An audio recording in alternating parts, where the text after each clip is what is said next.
Okay. Siguro bago po tayo magpatuloy, pwede niyo po bang tignan ang inyong katabi at isabi kapatid na tutuwa ng mga kapatid na Amen. Pwede po lang kung pinagpapasalamat po natin na yung napapatiran po natin ay kasi minsan talagang gumagawa po talaga ang kaaway para hadlangan po tayo. Pero yung po tayo po ay narito ay isang malaking tagumpay na po sa atin.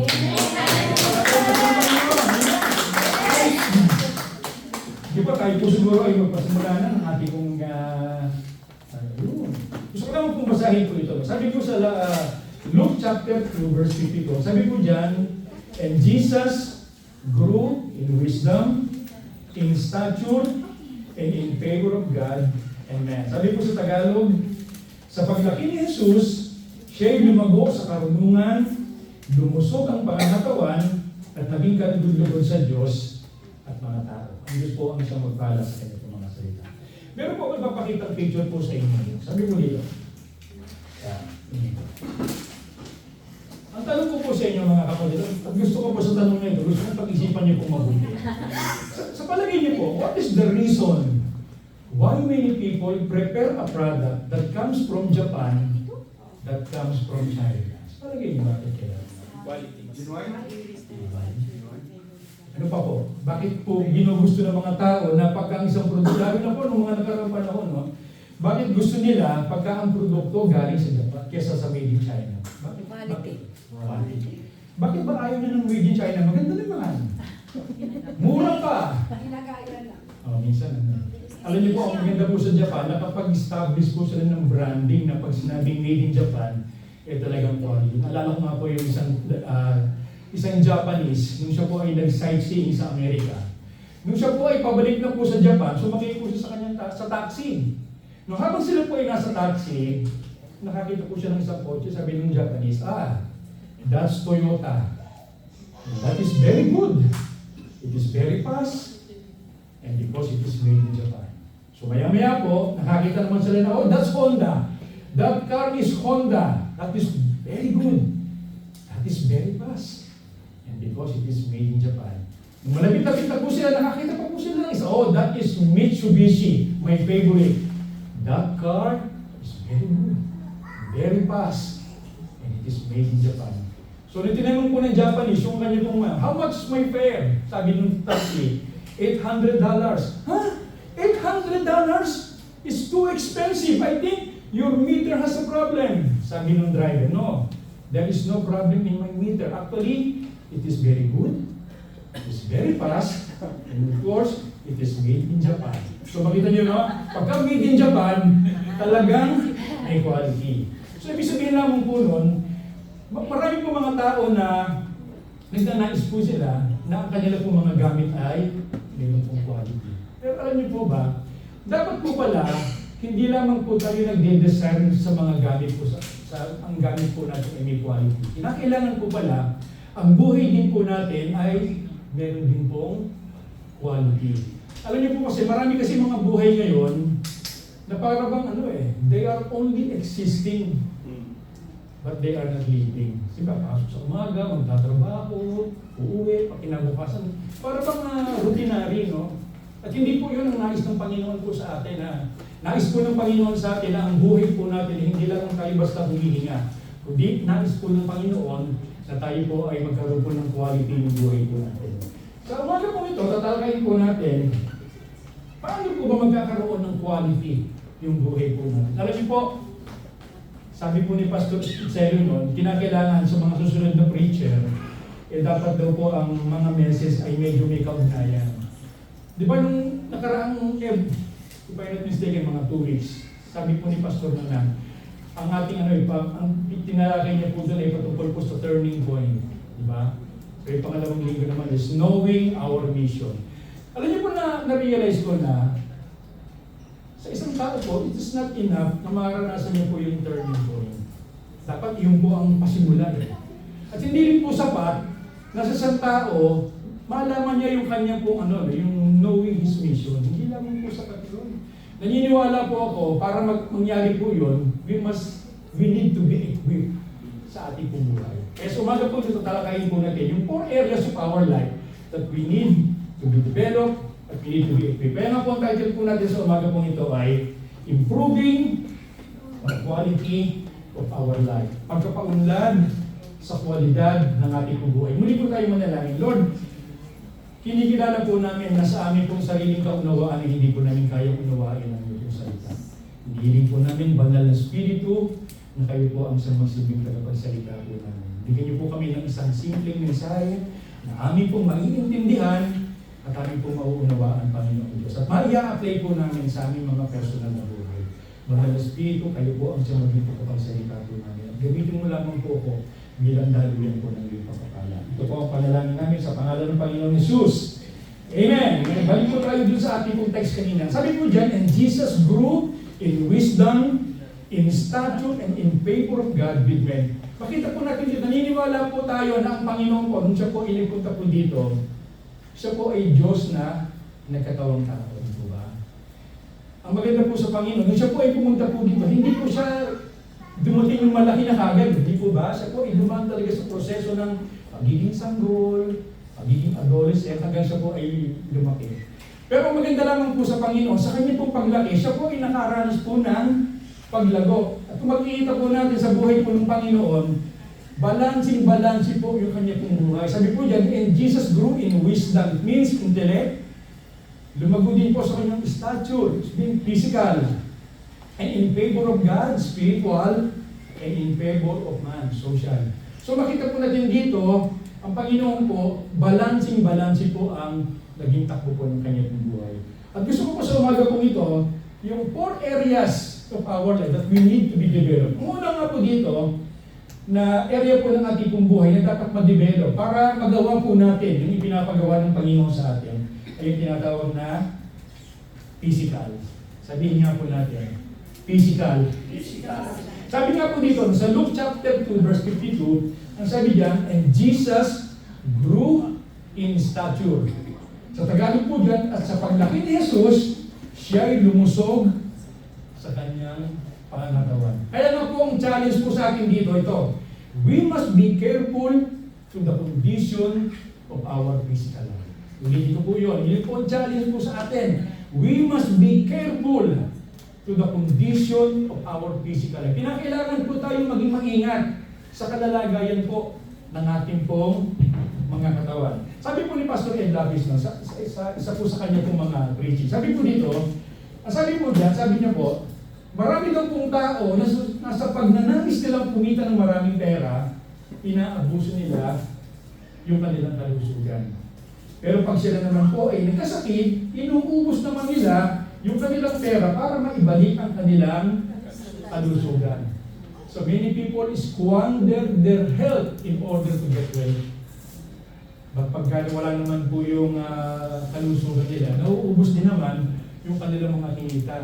Bagamat dito po sa France, parang hindi po natin masyadong damayan kasi libre tayo ng ng medication. Pero pag sa Pilipinas, talagang pagka nagkasakit ka, talagang ubos talaga, no? So marami doon po mga tao din, nasa pagnanais po nilang kumita ng maraming pera, inaabuso nila, halos wala ng tulog, wala ng pahinga, basta magkaroon lang ng Pero pagka nagkasakit naman, nauubos din naman yung kanilang mga pinagkakitaan.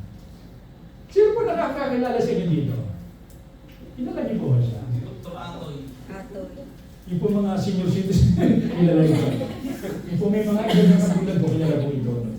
Alam niyo ba, isa po sa kanyang mga segment, sabi niya, what is the reason why people get sick? Ano po ang kadahilanan? At maganda po yung sagot niya. Sabi niya, meron daw po mga iba't ibang mga kadahilanan kung bakit ang isang tao po ay nagkakasakit. Una nga daw po, sabi niya, yung tinatawag na deadly exposure. Diba pag ang isang tao na tulad ng COVID, hindi po ba, napakaraming nadali ito, maging sa mga hospital Dahil sa kanilang pong deadly exposure, pwede po tayo magkasakit. Isa pa rin, sabi niya, ang isang tao nagkakasakit through contamination. Ibig sabihin yun, pag nakakain ka ng mga hindi maganda. Kaya nga ako, wala akong hilig sa mga street foods Kasi sabi ng iba, meron doon po mga bulati dyan na hindi namamatay pag kinain mo. So, very dangerous. Isa pa rin, yung tinatawag na negligence. Especially pagka ang magulang ay hindi po naging maingat, di po ba? Pagka habang nagbubuntis siya at nanganak, hindi po siya naging maingat, nagkakaroon ng epekto. Pero isa po sa mga, sabi niya, ito po talaga na-realize ko. Isa po sa mga dahilan kung bakit ang isang tao po ay nagkakasakit. At tayo po, guilty. Yung tinatawag na wrong lifestyle. Sabihin mo nga sa kapatid mo, parang ito ang pinag-uusapan dito. Wrong lifestyle. Kaya nga sabi niya po dito, sabi niya po sa kanya kung salita, sabi niya, ang isa sa mga dahilan, sabi niya, ang isa sa mga dahilan ng pagkakasakit ay ang mga pagkakamaling nagawa natin noong nakaraang panahon. Na ngayon, ay na nagkakaroon na ng epekto sa ating katawan. Ito po ba yung mga kapatid? Yung mga matanda sa amin, ako, sinisingil ka na ng sinisingil ka na ng tadhana. Usually, ganyan ang ganyan ang kanilang mga panangiran. So pag po tayo ay naging pabaya, usually mangyayari yan sa araw ng kinabukasan, doon natin aanihin yung ating pong mga, yan minsan ako dahil talaga natin napakalilig ko sa matamis nagkaroon talaga ako, naging sweet ako lalo nagka-diabetes talaga. So yung, kung ano yung ginagawa talaga natin, doon talaga magkakaroon talaga ng problema. Okay, ano po bang tanong nito? What is the Bible says about our body? Ano bang sinasabi po ng Bible? Meron po mga nakita rito. Sabi po sa 1 Corinthians chapter 6 verse 19, sabi po dyan, do you not know that your bodies are the temple of the Holy Spirit, who is in you, whom you have received from God? You are not your own. You were bought at a price, therefore honor God with your bodies. Alam niyo po dati, ang Panginoon po ay tumatahan po sa templo, especially ng Old Testament. Pero ngayon po, hindi na ganun Hindi na po sa lugar, kundi ang pinananahanan na po ng Panginoon ay yung ating pong katawan. Sabi po yan, kaya nga sabi nga, you are not your own. Ito pong katawan po natin ito ay hindi na po sa atin.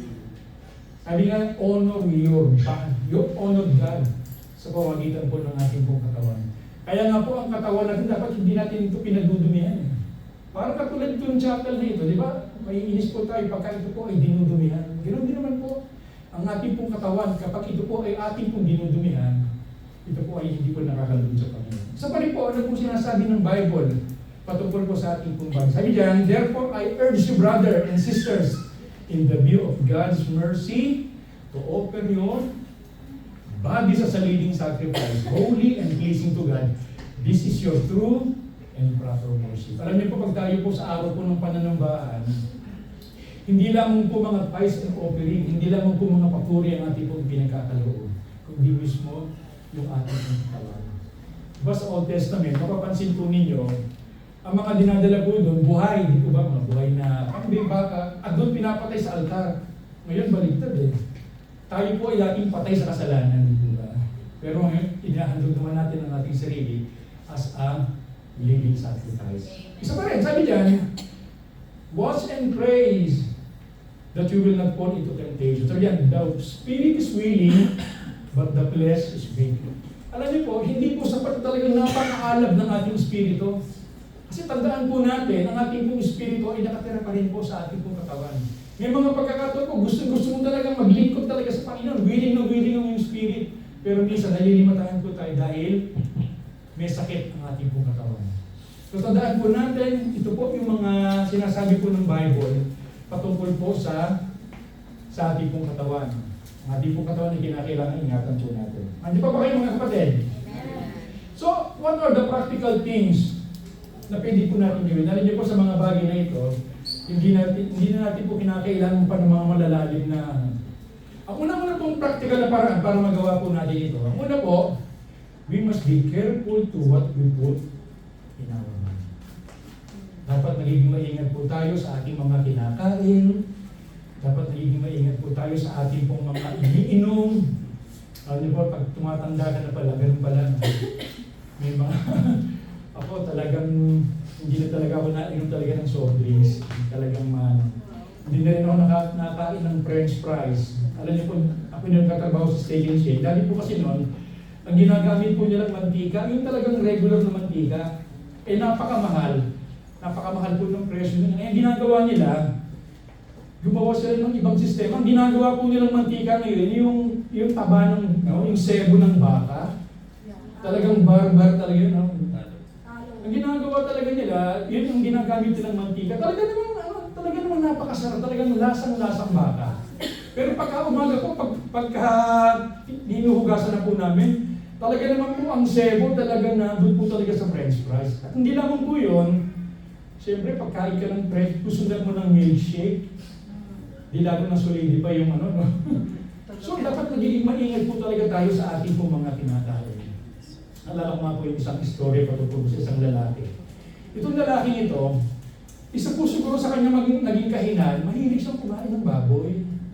Baboy sa umaga, baboy sa... Talagang lahat talagang baboy. Kaya nagmukha na siyang baboy, talagang naging ano na siya, lumapad na. Ang napansin niya, nakakaramdam na po siya, hinihingal na siya, sumasakit na yung batok niya.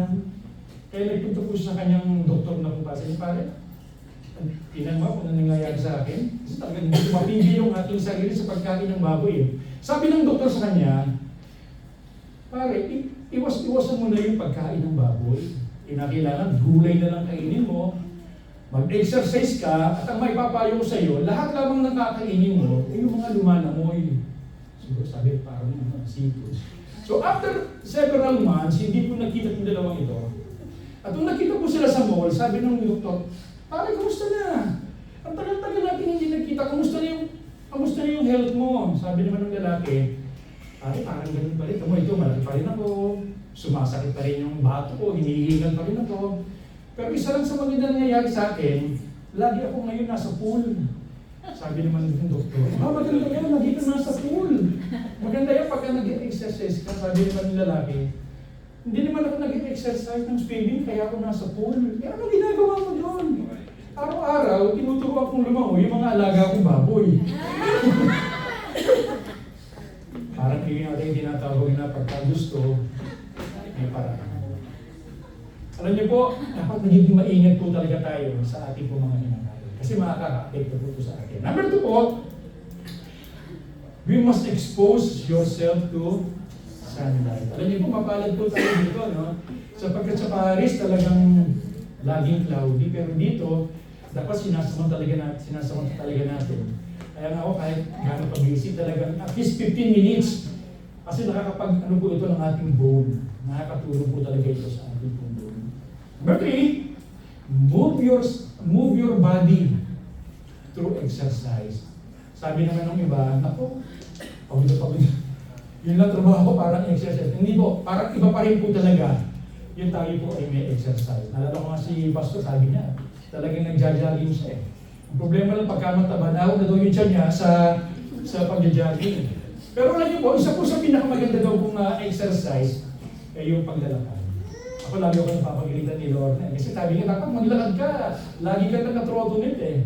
Alam niyo po, sabi daw, pag tayo daw po ay naglalakad, lalo nagsisirculate yung magandang yung circulate ng ating pundo. Nalala ko po yung isang kaibigan ko. Yung po kaibigan ko na ito, pinagmamalaki nila yung lola niya. Ano pa, sabi niya, alam pare, yung lola ko talagang pinagmamalaki ko pa. Sabi ko, bakit naman? Yung kasing lola ko, kung kailan tumanda, doon pa siya talagang nahilig mag-exercise. Sabi ko, ay, anong exercise yung kanya ginagawa? Walking pare, walking. Can you imagine, at the age of 85, walking siya ng walking. Naging problema lang namin sa kawo-walking niya, araw-araw siya nag-walking eh. Naging problema lang namin, magpahanggang ngayon, hindi na namin sumakin. Nakapalayo na sa kalalakan. Dapat po pala, pag tayo po ay medyo may limitation din. Dati mo, nag-gym ako dati eh.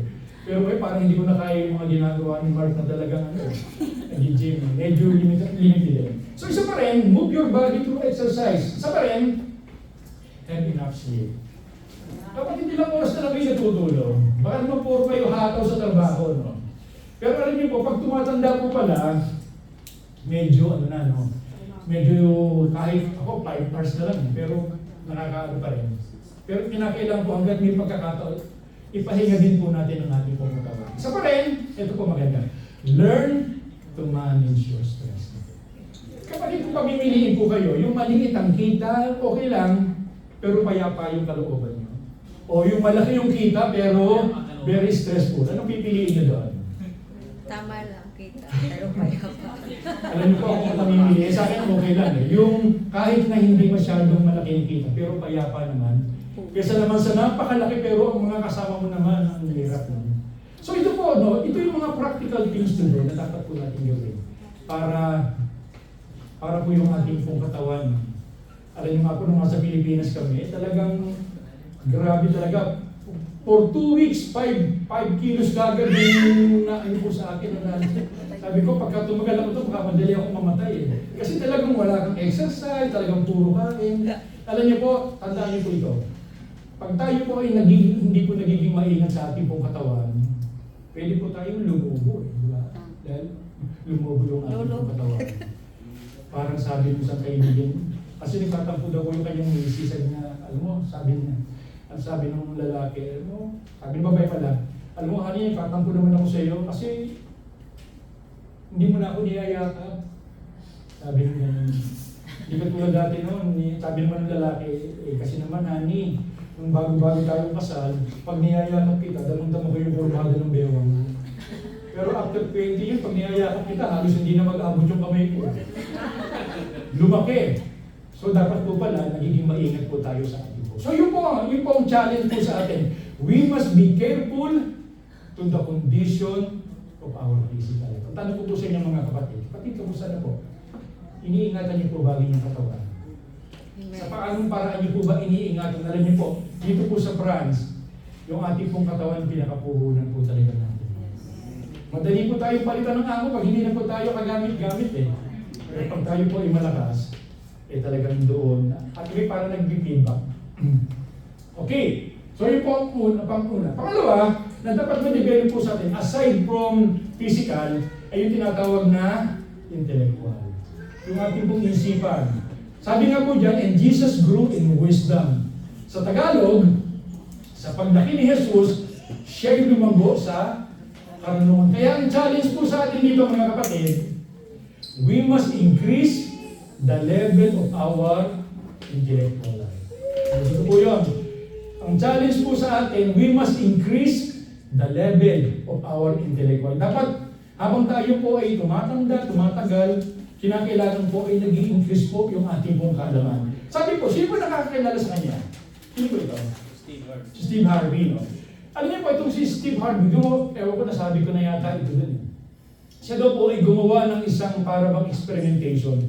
Ang ginawa niya po, siya po ay nag-interview ng mga successful person sa Olympics, sa sports. At siyempre, nakatanggap po siya ng iba't ibang mga, sagot. Pero sabi niya, meron daw dalawa siyang nakita na talagang meron silang common denominator kung bakit ang mga tao ito ay naging matagumpay. Number one, ito po yung una. They have a clear goals in their lives and they put all of their efforts to accomplish it. Kaya doon pala yung mga tao naging matagumpay, nakita nila kung ano yung gusto nila sa kanilang buhay eh. So, doon po natin makikita yung kahalagahan po talaga ng clarity. At nung makita po nila kung ano yung gusto nila, ibinigay po nila yung lahat ng kanila pong effort upang ito po ay ma-accomplish. Ito po maganda. Sabi niya, they committed themselves for continuous learning. Kaya pala naging matagumpay itong mga taong ito, hindi po sila tumigil sa pag-aaral. Naalala ko po yung nanay ko, talaga pag po kayo papasok sa school, lagi niya pong sinasabi, anak, pagbutihin mo para madali kang makatapos ng pag-aaral. Ewan ko na, dinihin niya yung mga ganun. Alam niyo po, habang tumatanda ako, na-realize ko na parang may mali. Kasi po ang pag-aaral ay hindi po natatapos. Hindi po porket ikaw ay nakatapos na ng college, tapos na. Kinakailangan, sa bawat araw tayo po ay patuloy pa rin pong natututo. No? Alam niyo po, napakahalaga. Tanong ko po sa inyo mga kapatid, siguro, meron naman po siguro sa atin dito na nakatapos po ng college. Ang tanong ko po sa inyo, doon po sa mga pinag-aralan niyo sa college, ilan po dito ang natatandaan niyo pa? Pangalawang tanong ko, doon po sa mga natatandaan ninyo, sa paligid niyo po ba yung mga pinag-aralan niyo applicable pa ngayon? Ako po, graduate ako 2000 eh. Batch 2000 kami sa Bible School. Sabi ko, 25 years na nakaraan. Sabi ko, Halos hindi ko na po maaalala yung lahat ng mga pinag-aralan namin. Alam niyo po, isa sa mga natutunan ko sa buhay, napakahirap po pag tayo po ay walang alam. Amen ba yan mga kapatid? Hindi ko po yun. Mahirap po pag tayo po ay walang alam. Alala ko po yung isang lalaki, sabi niya, tinatanong niya yung kumpare niya, yung pare, matanong nga kita, ano ba yung zodiac sign mo? Zodiac sign. Sabi naman niya, hindi niyo alam kung ano yung zodiac sign. So para hindi siya mapahiya, sabi niya, zodiac sign, sige, mauna ka muna, ano yung zodiac sign mo? Sabi naman ng isa, Cancer. Cancer yung zodiac sign ko. Cancer? Goiter naman yung sa akin. Sabi naman ng lalaki, goiter. Eh, paano naman? Wala namang goiter na zodiac sign. Sabi naman ng lalaki, naman, di ka mabiro. Siyempre, joke lang yun. Hindi naman talaga ako goiter. Pulitzer talaga yun sa akin. So, nakita natin, pag po tayo po ay walang alam, magkakaproblema po tayo. Mapapahinga kayo eh. Hindi pa ba kayo mga kapatid? So, what the Bible says about our intellectual? Sabi po dyan, ito po yung sinasabi ng Bible. Sabi po dyan, for this very reason, make every effort. Sabi po dyan, make every effort to add to your faith, goodness, and to goodness, knowledge. And to knowledge, self-control, and to self-control, perseverance, and to perseverance, godliness. Sabi po dyan, make every effort. Meron po tayo talagang gagawin, Alam niyo po yung kaalaman, yung karunungan, hindi po yung babagsak sa langit. Kinakailangan, meron tayong ginagawa. Sabi po dyan, sabi rin po dito sa Proverbs chapter 3, verse 13 to 14, blessed are those who find wisdom, and to those who gain understanding, for she is more profitable than silver, and yield better return than gold. Sabi ko po dyan, mapalad yung mga tao may katalinuhan. Hindi po sinabi dyan na mapalad yung mga may Rolls Royce, yung maraming mga luxury cars. Hindi po parang nakakarinig kayo. Blessed are those yung meron po mga wisdom, meron po mga understanding. Ngayon tayo po dito, how to increase the level of our intellect? At hindi po ito ang natin. Paano po ba tayo gagawin natin para tumaas naman yung antas ng ating pong karunungan? Number one is by reading. By reading. Meron nga po isang nagsabi na kapag daw po nakakita ka ng isang tao na habang nag-aantay siya, meron siyang binabasa, malaki ang porsyento hindi ang Pilipino. Kasi mga Pilipino, kwentuhan mo yun, tandalan. Hindi po ganun, text on text.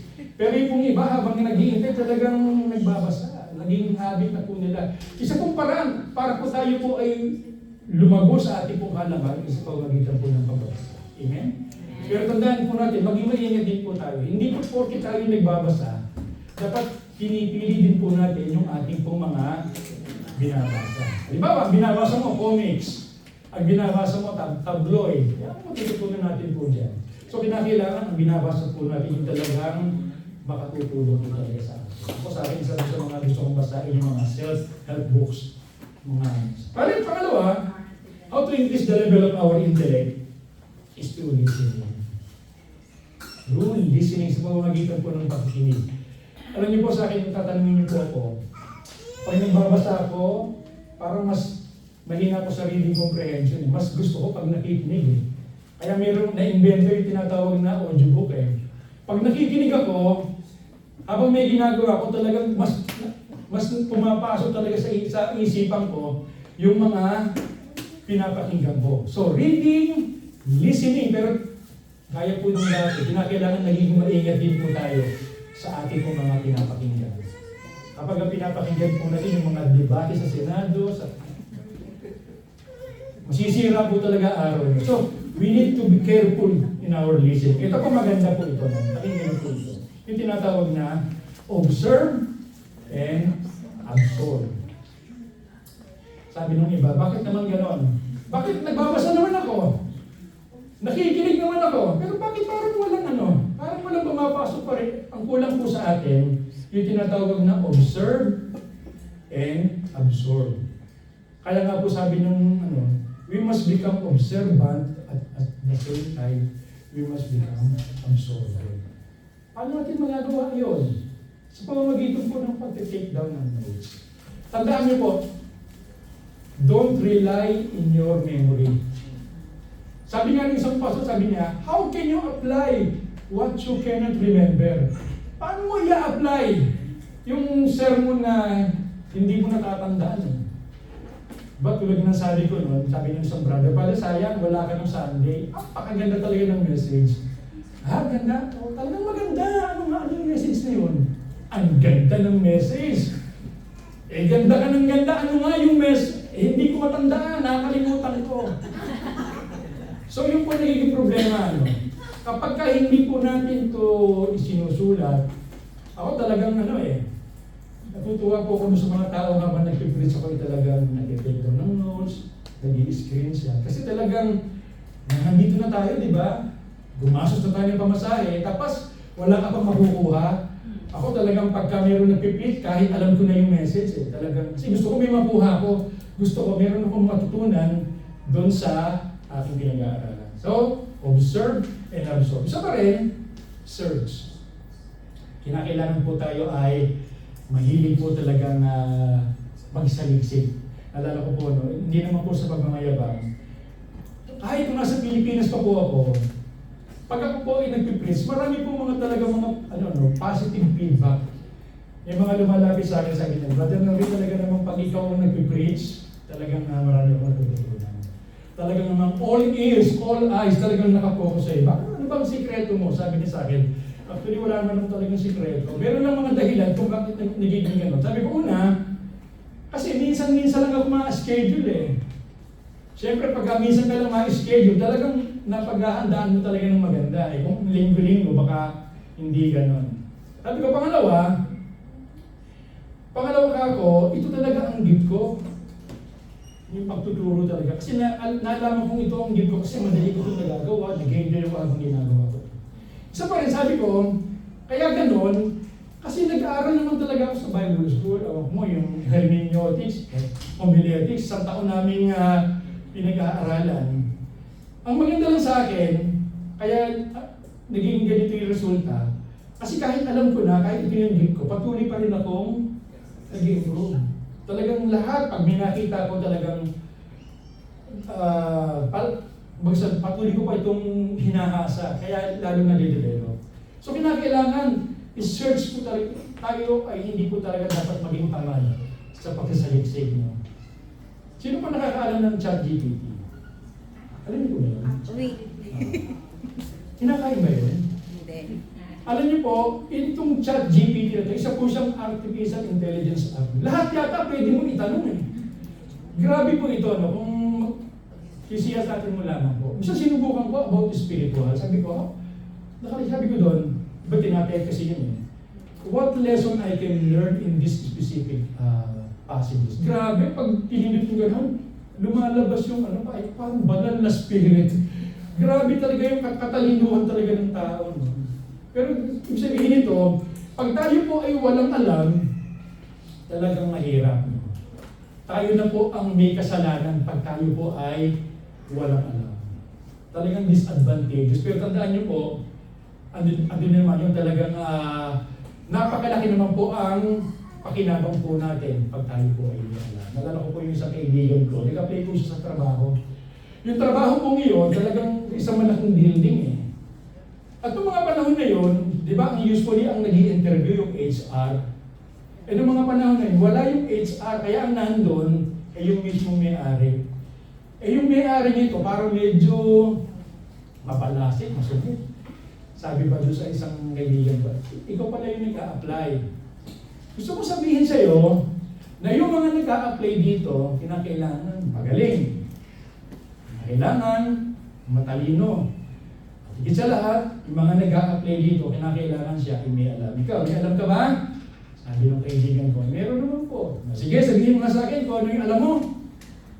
Unang-una po, alam ko po kung saan kayo nakatira. Pangalawa po, alam ko rin po kung ilan po yung mga anak at alam ko rin po kung sino po yung tunay niyong asawa. Pangatlo, higit sa lahat, alam ko rin po kung saan kayo naglalagay sa kasama niyo po yung sekretary niyo gabi-gabi. Sabi ng may-ari, tama na iyo. Ang daming mga katanungan. O sige, tanggap ka na. Ba't hindi ko yung natawa? Alam niyo po yung mga jokes ko, minsan pang matalino. Alam niyo po, sinusubukan ko talaga to add humor in my presentation. Kaya parang di yata ako gipasan. Pero, pinipilit ko po.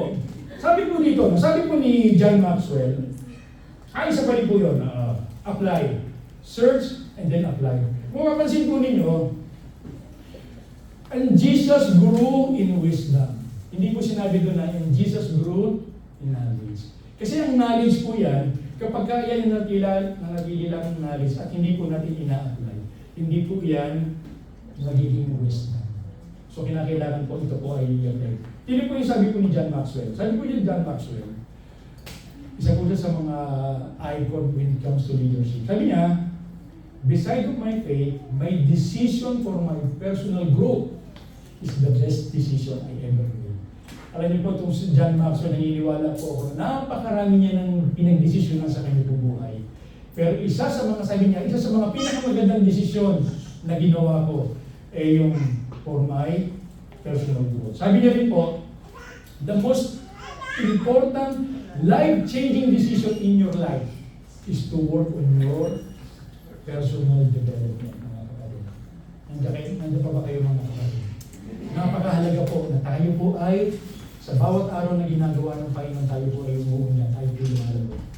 Sabi po din dito, no? Study while others are sleeping. Decide while others are delaying. Prepare while others are daydreaming. Begin while others are procrastinating. Work while others are wishing. Save while others are wasting. Lastly, persist while others are waiting. Kaya ang tanong ko sa inyo, mga kapatid, habang tayo po ay tumatanda, habang tayo po ay nagkakaedad, sa paligid, gaano po kaya karami po mga kaalaman ang ating pong nakakamit? At doon po sa mga kaalaman po na yun, gaano po kaya dito ang ating pong naiya-apply sa ating pong buhay? Tandaan po natin, kinakailangan po para tayo po ay lumago, maranasan po natin yung quality ng buhay, ay yung tinatawag na we must level up the level of our intellect. Hindi pa ba kayo, mga kapatid? Baka bibilisan ko lang po, baka buti po tayo dito naman. Nakararami kasi po. Ang pangatlo po yung tinatawag na social life. Sabi nga po dito, and Jesus grew in favor with man. Sa paglaki ni Jesus, siya'y naging kalugod-lugod at sa mga tao. Ang challenge po sa atin dito, we must stretch out the extent of our social life. Kinakailangan po, hindi naman tayo lumalago physically, hindi naman tayo lumalago intellectually, kinakailangan lumalago din po tayo socially. Sabi po ni Francis Congo, ito po is one of my favorite inspirational speaking. Meron daw pong necessities and misconception of success. Sabi po niba, pagka meron ka nito, magiging successful na. Sabi nila, para daw po tayo maging successful, kinakailangan mo ng high IQ. Ano po ba yung high IQ? Intelligence quotient. Sabi diyan, it is a measure of person's reasoning ability, problem solving, skills and understanding of complex ideas. Sabi ng iba, pagka ikaw ay mayroong high IQ, magiging matagumpay ka sa buhay. Pero tandaan niyo po, nowadays hindi na po totoo yan. Marami po mga matatalino, wala rin eh. Ang pangalawa na kailangan daw po, yung tinatawag na high EQ. Ano naman itong EQ na ito? Yung emotional intelligence. It is an ability to perceive, use, understand, and handle emotion. Marami po mga tao, ang gagaling ng ang gagaling umunawa, ang gagaling tatalino. Pero when it comes to handling the emotion, hindi. So high EQ, high IQ, sabi niya pangatlo, kinakailangan meron pa din ito. Yung tinatawag na high AQ. Ano naman yung AQ? Apollo Kibuloy, no? AQ, it means adversity quotient. It means it is the ability of a person to bounce back and to deal with adversities. It is also the ability to face situation, problems, obstacle in life. Marami po mga tao ang tatalino. Ang dami po mga tao, talagang kaya nilang kontrolin ang kanilang mga damdamin. Ang problema, pagdating po sila sa mga mabibigat na problema, bumagsak, hindi na po sila makabangon. Yung po tinatawag na, dapat meron din po tayo tinatawag na adversity quotient. And lastly, dito po ako magpo-focus. Sabi po pangatlo, apat, ay yung tinatawag na LQ. Ano yung LQ? Lovers quarter. No. Pag sinabi LQ means likability quotient. Ano po naman ito? It is an ability to make yourself likable to others. Yung bang ikaw ay meron pong magandang kaugnayan sa mga tao. Yung parang ang buhay mo ay kasiya-siya. Pansinin niyo po ang Panginoon, hindi po siya katulad ng mga Pharisees, di po ba? Ang mga Pharisees talagang kinamumuhi namin. Kasi self-righteous. Pero ang Panginoon, kahit na sinong tao, talagang kaya niya makikita. Sabi nga po dito, sa isang mga quotations na nakita ko, sabi dyan, your talent is not enough. You have to be good in people. Tandaan niyo po ito mga kapatid. Your talent is not enough, especially if you're a pastor, if you're a manager, kahit gano'n kang magaling, pagka ikaw ay hindi magaling sa tao. Hindi po. Mahirap po. Sabi diyan, your net worth is equal to your net worth. Marami po mga uso-uso yung tawag na net worth Yung halaga mo, ilang million ka ba, pero hindi po yun. Your net worth, ibig sabihin po nito, yung dami ng mga nakakilala mo, yung mga dami ng mga taong tutulong at susuporta sa iyo. Sa pa rin dyan, 99% of your success is due to your reference group. Alam niyo po, ito po yung mga taong tutulong talaga sa atin. Kahit na po tayo magaling, pagka wala po talagang taong tutulong po sa atin. Diba meron po kasabihan na, it is not what you know, but who you know. Kahit na po tayo maraming alam, pag wala po mga tao talagang tutulong po talaga sa atin, ay hindi rin po tayo magiging matagumpay mga kapatid. Hindi pa ba kayo mga kapatid? Sabi nga po ng Bible, no? Sabi po sa Bible, anong sinasabi ng Bible about social life? Sabi po sa Ecclesiastes chapter 4, verse 9 to 12. Sabi diyan, ang dalawa ay mabuti kaysa isa, sapagkat mas maganda, matindi po ito, sabi diyan, mas maganda ang pakinabang ng kanilang gawain. Kung madapa ang isa, matutulungan siyang tumayo ng kanyang kaibigan. Ngunit kahabag-habag ang taong nadapa at walang magbangon sa kanya. Gayun din naman, kung dalawa ay magkatabing mahiga, pareho silang maiinitan. Ngunit paano makapagpapakita ang tao kung siya'y nag-iisa? Bagamat siya'y nagagabi, ang dalawa ay makapagtatanggol sa kanya kung sarili. Sabi mo dyan, maganda ang pakinabang ng kanilang gawain. Kaya nga po dapat ganito po ang ano sa atin Kumantong po talaga kasi ganito. Yung tinatawag na from dependent, kapag sinabing dependent, nakadepende ka sa iba Pero habang tumatagal, hindi ka na nagiging dependent, ikaw ay nagiging independent. Pero dapat hindi po tayo nananatili doon. Kinakailangan tayo po ay tinatawag na interdependent. Magaling ako, hindi po gano'n. Magaling ako, magaling ka, pagsamahin natin. Interdependent.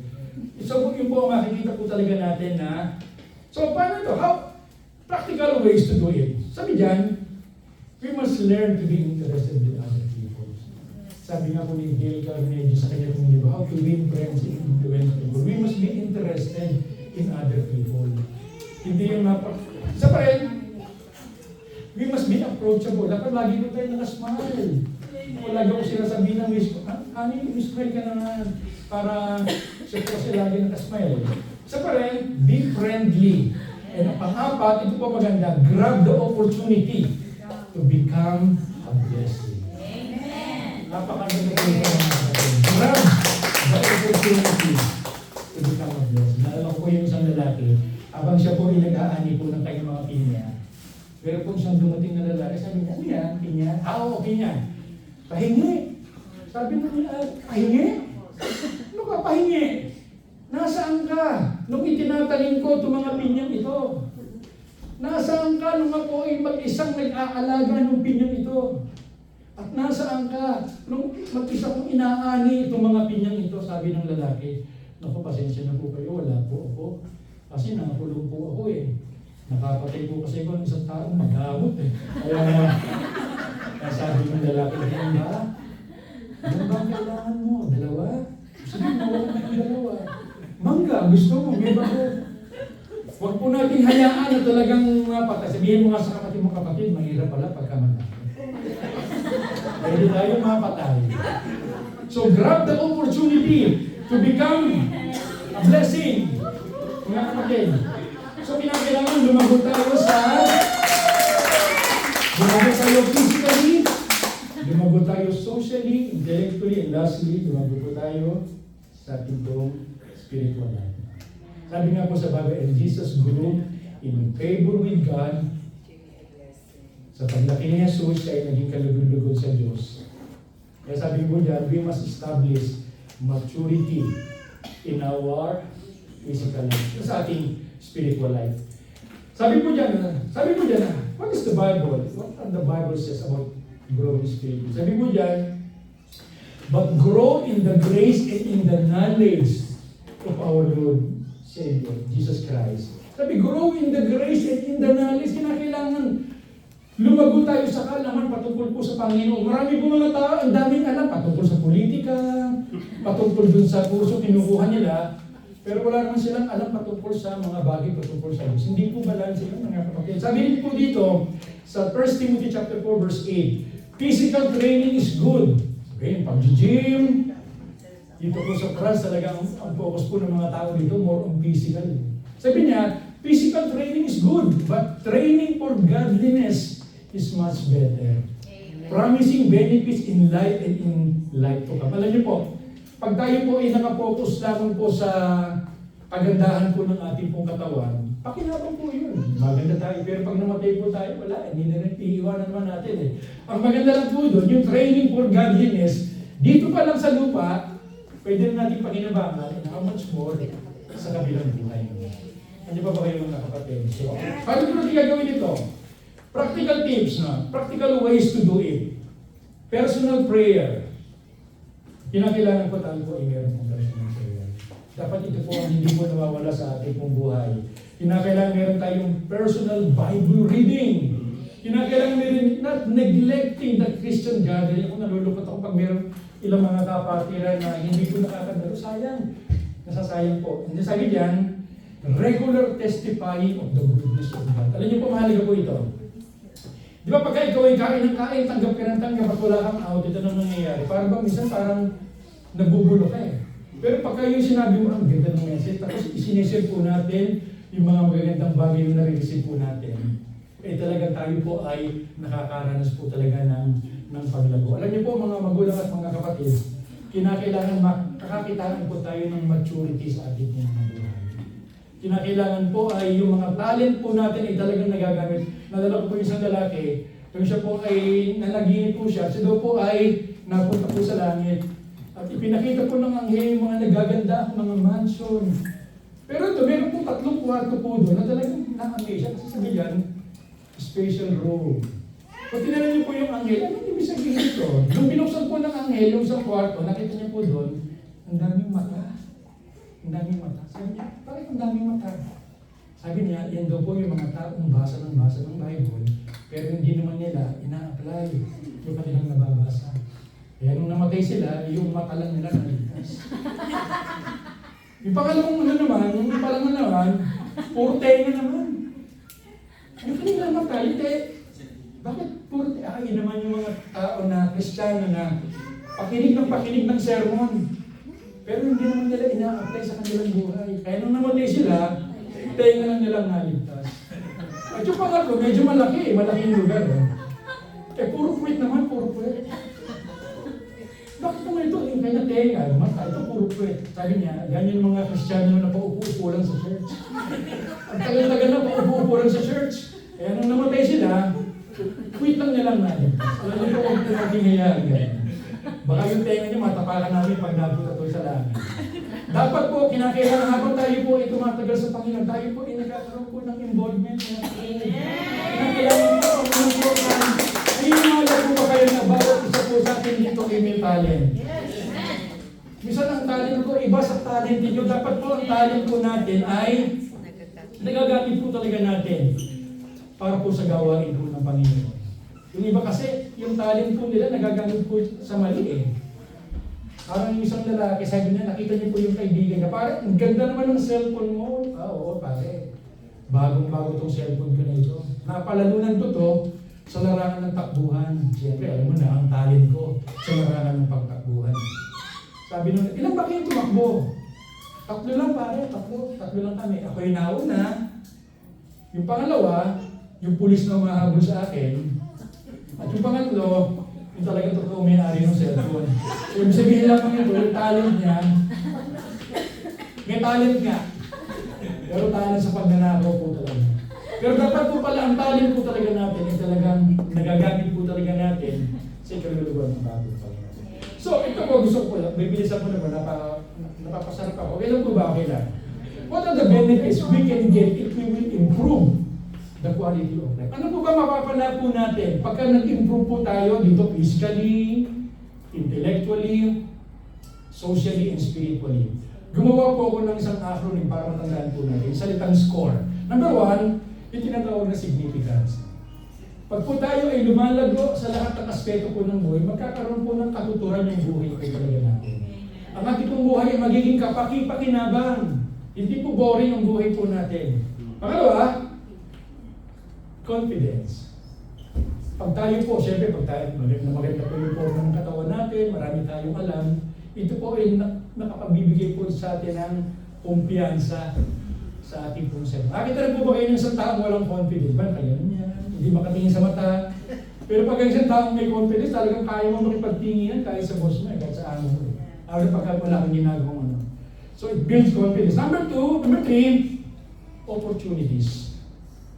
Pag tayo po ay magaling, tayo po ang hahabulin ng mga opportunities. Sabi nga, an intelligent people does not wait for opportunities.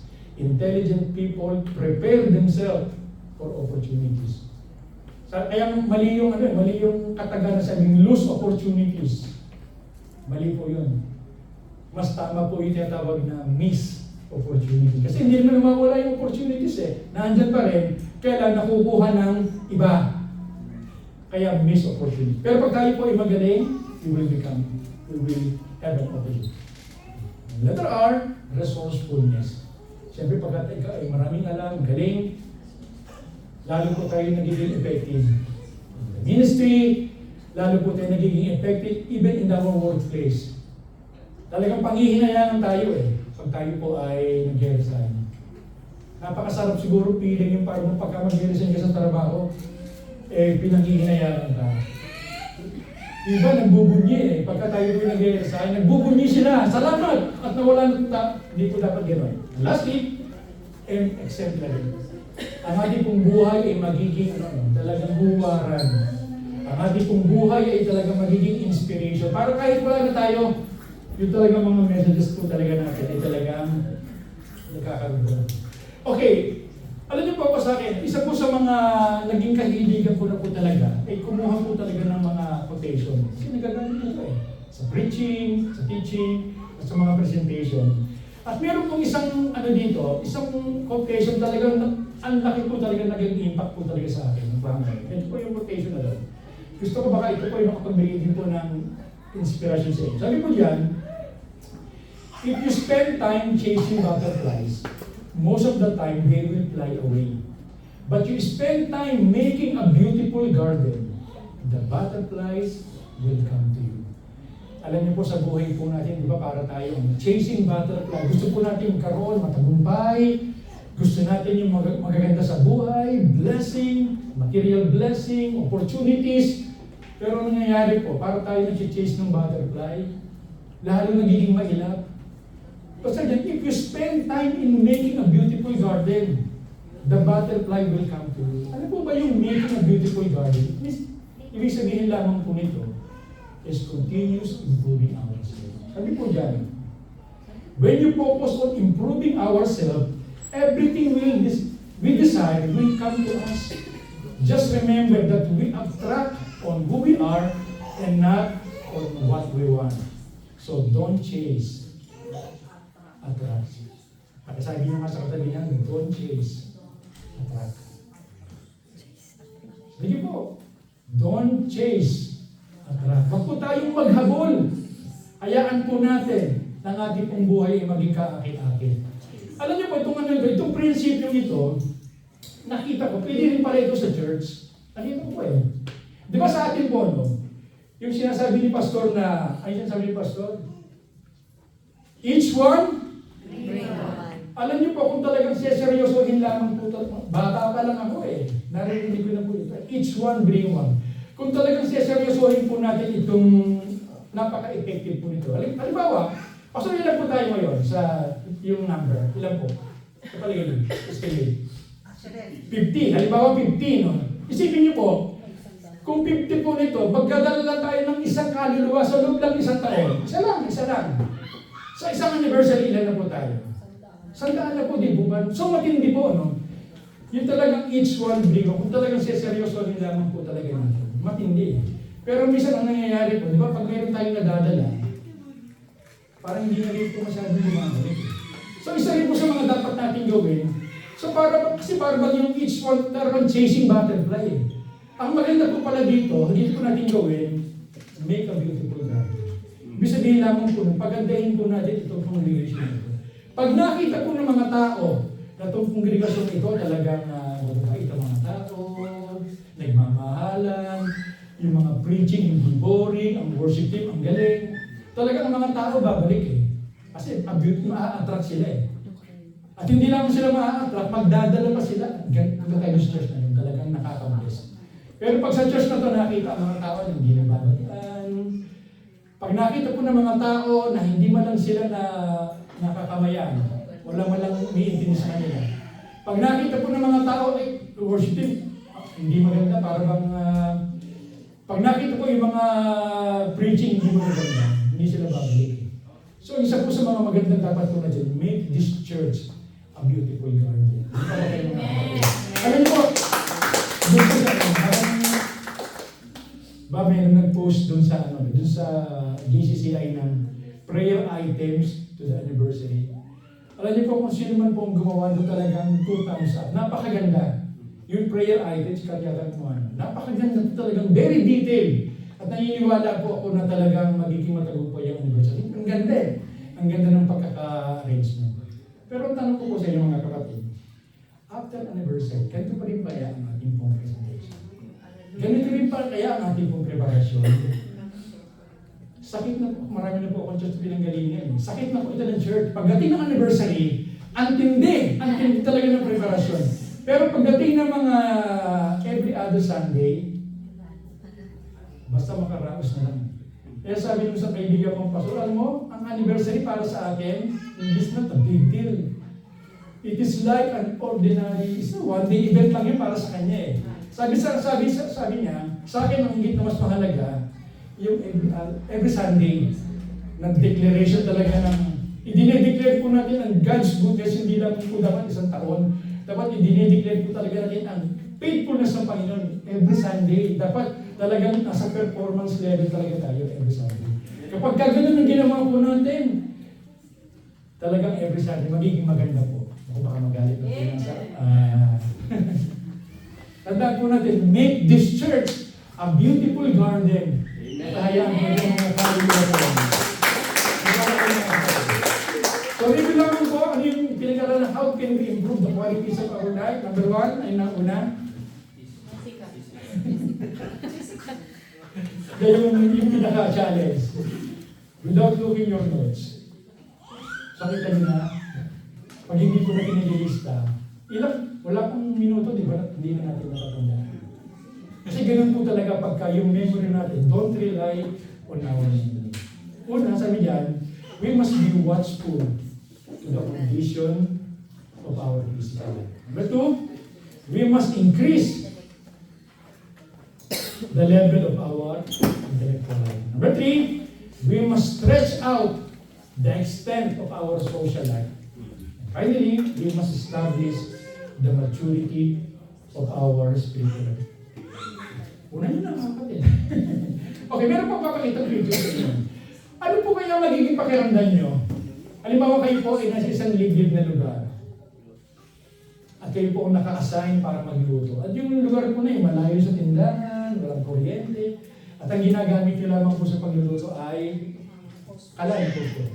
At kung magluluto na kayo, nakita nyo, iisang palito na lang yung nakita nyo. Ano po kaya gagawin nyo? Patahimik po kayo. Naniniwala po ako na hindi mo sasayangin Itong palitong ito. Talagang sisiguraduhin mo. Hindi mo sasayangin itong palitong ito kasi pag na-miss mo to, hindi mo makapagluluto. Alam niyo po, ang buhay po na hindi. Iisa lang. Bilang isang taong nasa katinuan ng pag-iisip, dapat ang buhay po natin na nag-iisa, hindi po natin sinasayang. Dapat sisiguraduhin talaga natin ang paggamit po ng ating pong buhay. Siguro po kilala natin ito. Yan ito. Alam niyo po, nung pinag-aaral mo yung kanyang, napakarami niya po naging accomplishment. Sa kanya pong murang edad na 31, napakarami niya po naging accomplishment. Pero isa po sa mga pinakamagandang kanya pong ginagawa, yung kanya pong pagmiminister sa mga kabataan. Yung talaga nakikreate siya ng mga Christian values sa mga, talaga nagpupunta siya. Pero nagpunta siya sa Utah, doon siya binaril po siya sa rin. Alam niyo po, maraming taong nagalit. Marami po mga taong nalungkot. Pero meron din po mga mananampalataya na nagbunyi. Kasi talagang si Charlie, sa kanyang, kahit ganun po yung kanya pong buhay, nagsilang, pero naging kagamit-gamit. Kumbaga sa natapos niya with flying colors, yung kanya pong panawagan ng pagkatawad po sa kanya.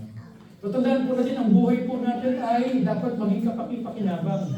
Okay, dito po akong tatapos, no?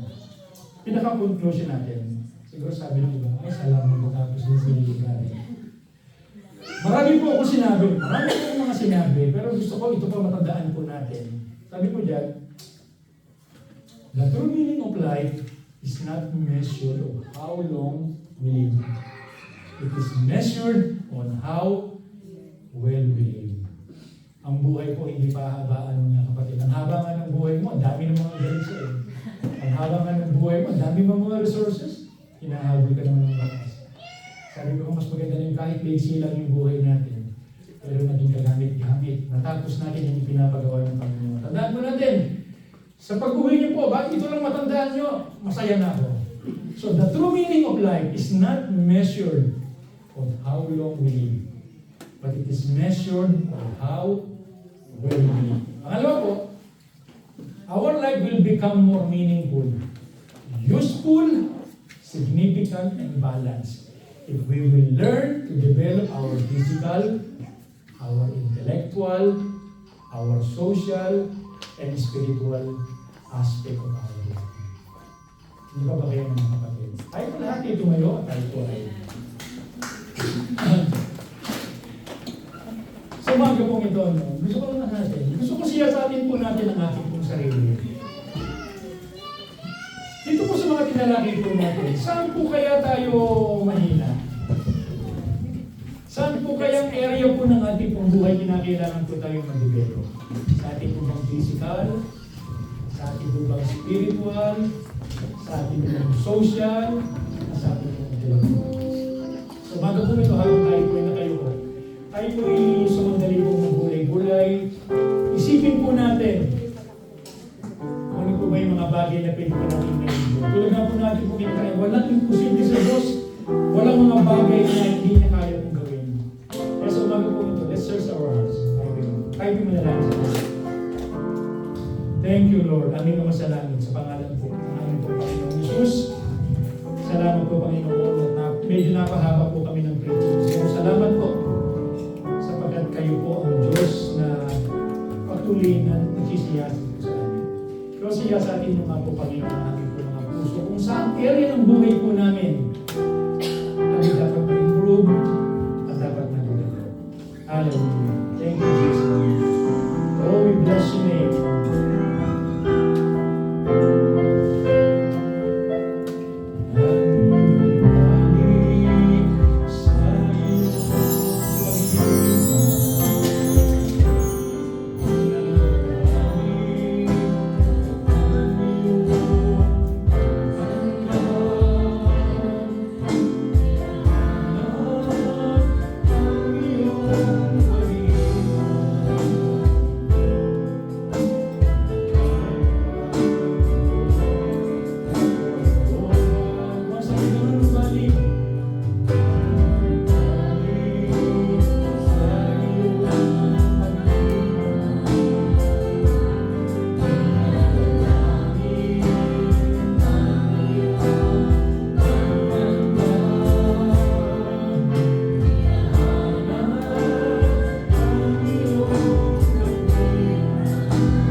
May mga sablay, may mga bagay na dapat maayos po sa aming buhay.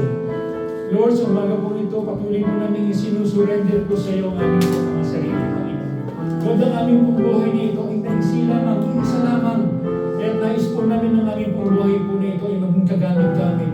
Kaya doon po sa ilalim po namin, hiling po namin na maghari ka sa aming buhay, sa dapat na aspeto ng aming buhay, at ang inyong pong kalooban ang isang patuloy na mamuna, Panginoon. Lord, I speak blessing sa inyong pong mga anak na narito, Panginoon. Ano man po kanilang mga struggles, ano man po kanilang mga pinagdadaanan, dalangin ko po ang lakas na nanggagaling po sa iyong Espiritu ang kanila pong maranasan. I speak blessing, Panginoon, at lagi po itinataboy, tinatalian din po ang lahat ng gawa ng kadiliman sa kanila pong buhay in the mighty name of Jesus. At ang dalangin ko po ang kapuspusan, ang inyong pong pagpapala at ang inyong pong pabor ang kanila pong maranasan. Ito po ang sanong panalangin namin sa pangalan po ng